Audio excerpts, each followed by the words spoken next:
Well, that was another very interesting, entertaining, and kind of chaotic street course race at Chicago.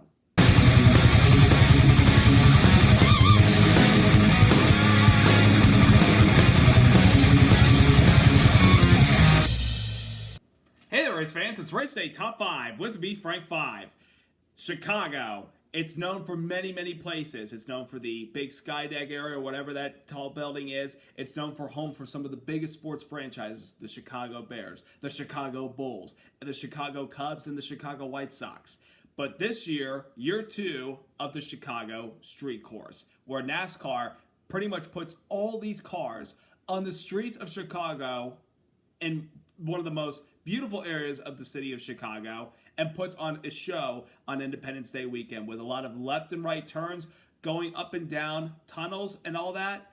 And yesterday we had another chaotic race with Mother Nature, comers and goers, and one driver broke a long-awaited winless streak. Let's get into all that went down at Chicago. Number 1, Bowman the Showman is back. Alex Bowman gets his first win of the 2024 Cup Series season, breaking an 80-race winless streak, winning yesterday's Grant Park 165 at the Chicago Street Course, beating out Tyler Reddick, Ty Gibbs, Joey Hand, and Michael McDowell for the win. Yeah, that's a pretty chaotic top 5 right there. Some of them not really, but a few of them, yes. But Alex Bowman is the story. What a big win for this driver who has been through a lot the last couple of years. Now, if you all remember correctly, a couple of years ago, while he was driving for Hendrick Motorsports in 2022, late in the season, Alex Bowman had a very hard hit in one of those late races where he was not able to compete with the rest of the playoffs as far as getting in, as far as advancing because of a concussion, and ultimately was eliminated from the playoffs during the round of 12. He came back in the last couple of races of the season, but unfortunately wasn't able to get much success out of that. Then last year, he dealt with something that his teammate Chase Elliott dealt with. He had himself an injury off the racetrack. Well, in a way, he did compete in a sprint car race in dirt cars, and unfortunately he suffered a vertebrae injury which forced him to sit out 3 races, and that really hurt him because at the time he was doing pretty decently in the top 16 of the point standings, but once he came back from that injury, he wasn't the same, and he was struggling a lot, wasn't really performing well. He had 10 total top 10s all last year, and it was very uncharacteristic to see Alex Bowman perform like that. This year, however, has been a lot better for him. They have been running very, very well. Kind of an under-the-radar season that we've not been talking about that much. Up until yesterday's race, he has 10 top 10s. And he's had a couple of top 5s as well. He almost won the Daytona 500 this year, but just being edged out by his teammate William Byron by just a couple of inches when the NASCAR called the caution that ultimately ended the race because of the wreck that happened on the white flag lap. The last couple of races, Alex Bowman had been kind of free-falling through the points because other guys have been winning and he'd been losing a lot of points compared to the cushion that he had earlier in the season. And it felt like, it was going to take for him to try to win a race to get himself in the playoffs.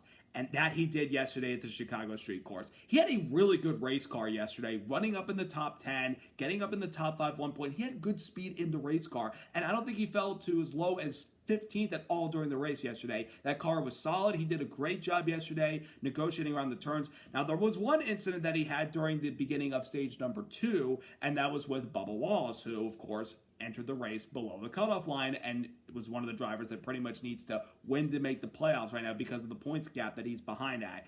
But going down into turn number 2, Bowman made a move to the inside of Bubba and unfortunately got a little bit loose and got into the 23 of Bubba Wallace and sent him around and pretty much hurt Bubba's race the rest of the way. Bowman was able to carry on because he didn't have that much damage to his car.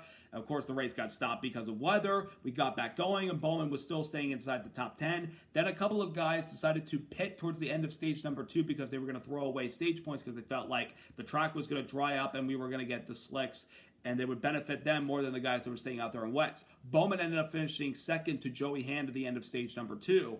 But his crew chief, Blake Harris, said, we're going to stay out until the race eventually is told that we're not going to be able to continue from there on because the race was timed towards the very end of the race, and I'll get into that a little bit later. But to make a long story short, Bowman was able to get by Joey Hand a couple laps after that restart to start the final stage, and he was able to take the lead and drive off then we had another caution. The last caution of the race was what turned out to be 6 laps to go. Then we eventually got back going. Bowman drove away, and it looked like the race was his. But there was a little bit of a challenge as we were coming to the white flag. I could tell the wet weather tires on his car were beginning to degrade because Tyler Reddick, right behind him on slicks, was on the charge. He was catching Alex Bowman with everything that he had on those slicks. But Reddick made a big mistake at turn 5 where he clipped the wall and ultimately took him out of a chance to run down the 48 car. And who knows what would have happened if Reddick had gotten to Bowman. But Bowman, because of what happened in the 45, was able to carry that all the way home to the checkered flag and break the 80 race winless streak. And he's back in the playoffs for the first time since 2022. All the Hendrick cars make it this year. And I'm so happy for Alex because a lot of people have been kind of questioning him ever since he had that concussion at the end of 2022. And last year, the way he performed, even with the back injury and coming back from it, people were like, does he really have it anymore? Does Hendrick need to consider letting this guy go? But Rick Hendrick, Jeff Gordon checking out said, no, we're keeping him put. We still believe in him. And he's done a good job this year with the consistency that he has had when things have gone his way.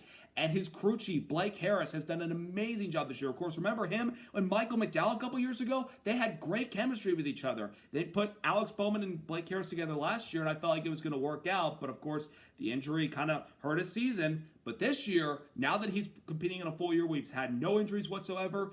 He's doing very well. Both of them have done a very good job. And this is Blake Harris's first win as a Cup Series crew chief. I'm so happy for this guy. Of course, for people that do not know, he is actually the husband of NASCAR and Fox's Caitlin Vincey.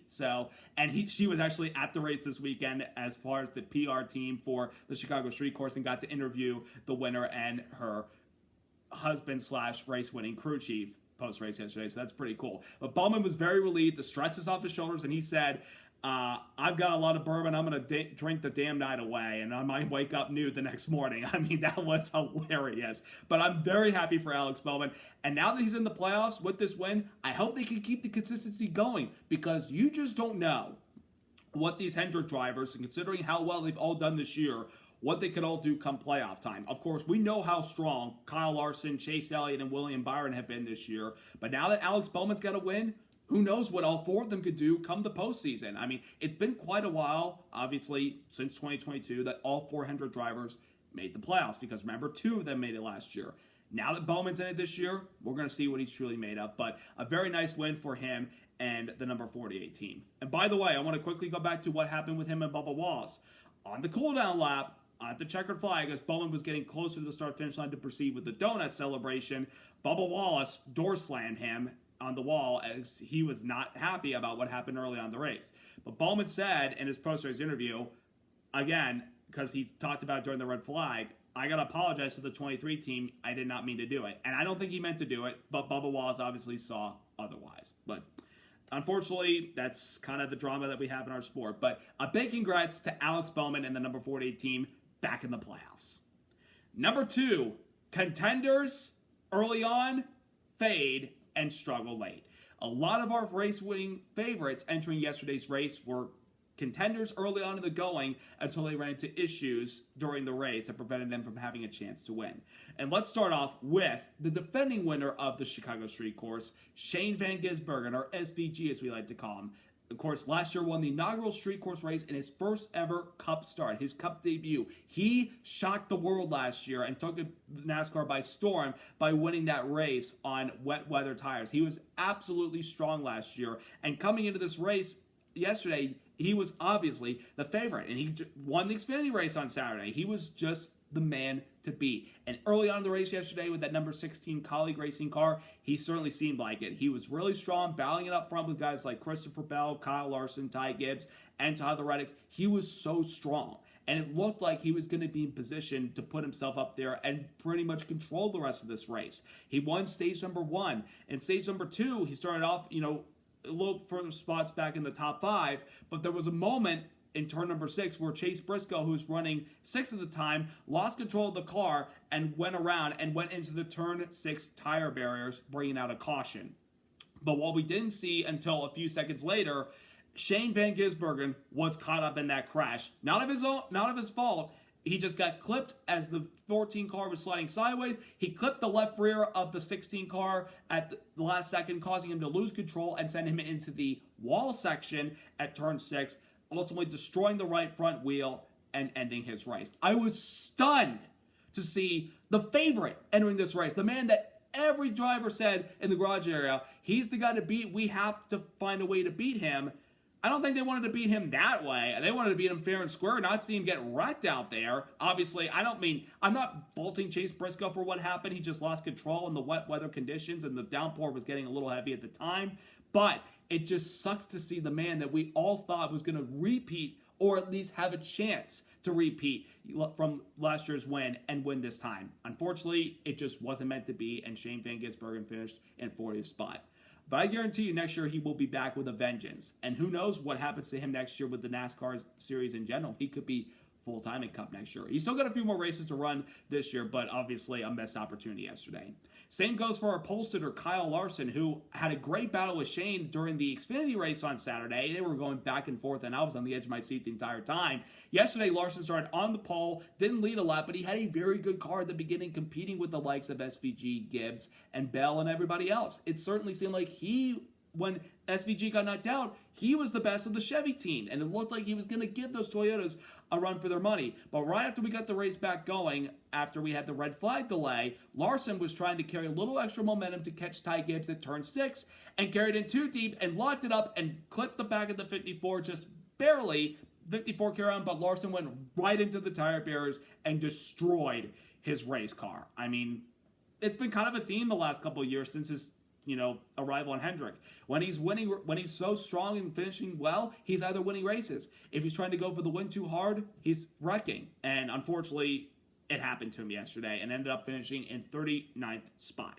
But he still holds control of the regular season championship lead by 11 points over his teammate, Chase Elliott. But another opportunity for Larson to win and gain momentum yesterday and gain a lot of points squandered because of that incident.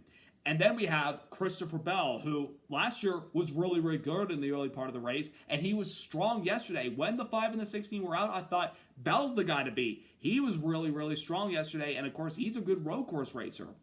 When he made the pit stop for those slicks towards the end of stage number 2, I was thinking, okay, we're going to see how those guys out front that stayed out on wet weather tires fare and see how the guys on slicks do. Well, when we got the final stage going, it took him a couple laps, but Christopher Bell was starting to gain momentum and starting to pick off guys one by one who were on wet weather tires as we were starting to get some temperature into the circuit. Bell was picking up guys, he was getting by him, and he found himself inside the top 5 with about 4 laps to go, but coming off of turn number 2, while racing hard with Martin Truex Jr., Carson Hocevar, and Ricky Stenhouse Jr. and Brad Keselowski, Stenhouse got into Truex and turned him into Christopher Bell and sent Bell up into the wall, knocking him pretty much out of contention for a top 5 and for the race win. And it sucks because Bell did, again, he had a great race car. When the 5 and the 16 were knocked out, I looked at Bell as the guy to beat. And unfortunately, late race implications affected him yesterday and prevented him from having a chance to get another win. Of course, winning a couple of weeks ago at Loudon, I felt like he was going to be able to maybe brush off what could have been last week at Nashville. I thought he was going to get it done yesterday, but the incident at the very end hurt his chances. So a tough break for all 3 of those drivers who were so good at the beginning of yesterday's race, but unfortunately, their incidents took them out of contention. Number 3, Reddick heartbroken again. 2 weeks in a row, Tyler Reddick gutted about what happened in the closing laps of the race when he had a chance to win. I talked about last weekend, of course, he had a very good shot to take the lead and the eventual win away from, of course, Joey Logano won the race. He had a shot to win, but Logano blocked him off of turn number 4, preventing Reddick from having the run to get by the 22 and taking the win. He ended up finishing 3rd, and he was pretty upset about it. I told him, just brush it off. You're still running well and competing well. Well, yesterday, he had a very good car and a shot to win the race late in the going. Of course, early on in the race, when we were still running in the damp conditions before it started to downpour and halt the race, Reddick was running in the top 5, top 10. Seemed like a really good race car. Don't think at the beginning he was on par with Bell, SVG, Larson, and even Ty Gibbs, but the speed was certainly there in the 45 car. He slipped back at the beginning when we got going again, actually, after that red flag. He fell back to as low as 9th. Then he was able to come in with Bell and those other guys, get the slick tires on. And like Bell and everybody, when the track got heat into it in the final stage, he was moving up through the field. He was moving up there like a freight train. And when he got by Joey Hand with 2 laps to go and was stretching him, I'm like, Tyler Reddick might catch Alex Bowman and win this race. I mean, he was gaining because there was literally no more wet traction on the circuit yesterday for Alex Bowman to hold off the 45 car because Reddick was coming with everything that he had yesterday. He was literally gaining a tenth every single corner. It looked like he was going to take victory from Alex Bowman.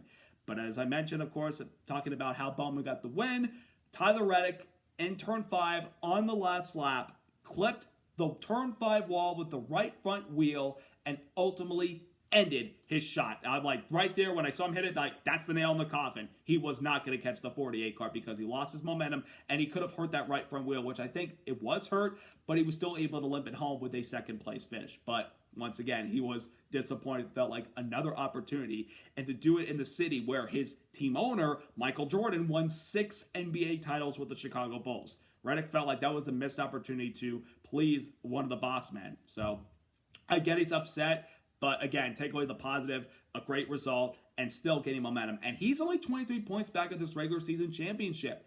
He is catching those Hendrick cars. This regular season championship battle is not over, folks. This is going to go down all the way to the wire at Darlington. Like, could it be one of those Hendrick cars that wins the regular season title? Sure. But Reddick is gaining momentum late, and he's making a case that he could do it as well and get 15 extra points to carry him through these playoffs. So a tough break for Tyler Reddick, but still going to be a little pleased with the result that they had. Number 4, rain. 2 years in a row at this race, rain. Now, last year, it was raining prior to starting the race. And we were almost in the position where we were going to postpone the event to Monday, but thankfully it let up and we were able to get the race finally going. Well, yesterday, we came in with the expectation thinking we weren't going to see rain at all. It was not even on the weather forecast when we started the day yesterday. We were thinking we're going to have a nice, beautiful, partly cloudy day at Chicago. But as the command to start engines was given, we had a little bit of a brief hole due to some lightning in the air. It eventually went by. There were some sprinkles coming down on the circuit. So NASCAR gave the teams a decision at the beginning of the race before we even started to either start on wet weather tires or slicks. It's your choice, but you can also maintain your starting position for the start. And I think NASCAR deserves a lot of credit for letting the teams decide which tires they should start at the race yesterday. Well, all but 7 cars started on the slicks at the start of the race. 7 of them went with wet weather tires. The first couple laps, some of them were able to move up, but then they fell backwards because it wasn't completely wet yet.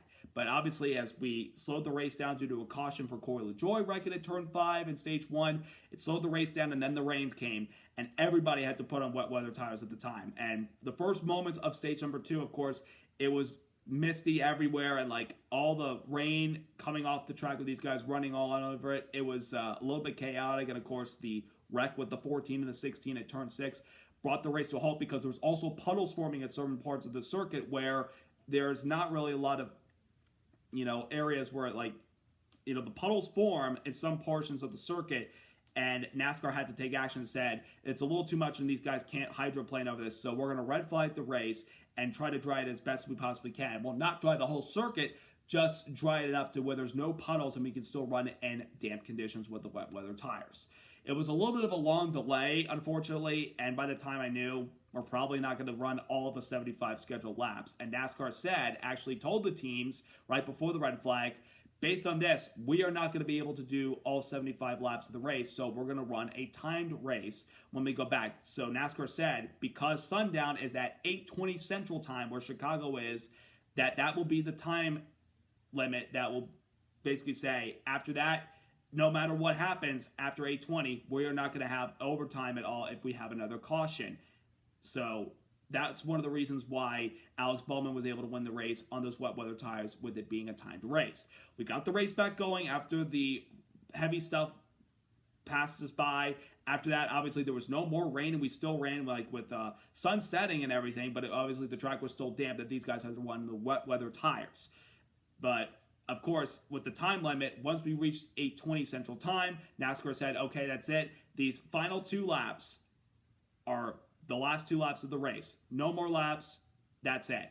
And I understand that. And a lot of people are complaining on social media saying, we need to start this race earlier. I understand that. And I do think they have a point. But it's all NASCAR's decision about whether or not they want to start early. They're feeling like the late afternoon races are helping the NASCAR market as far as viewership and everything.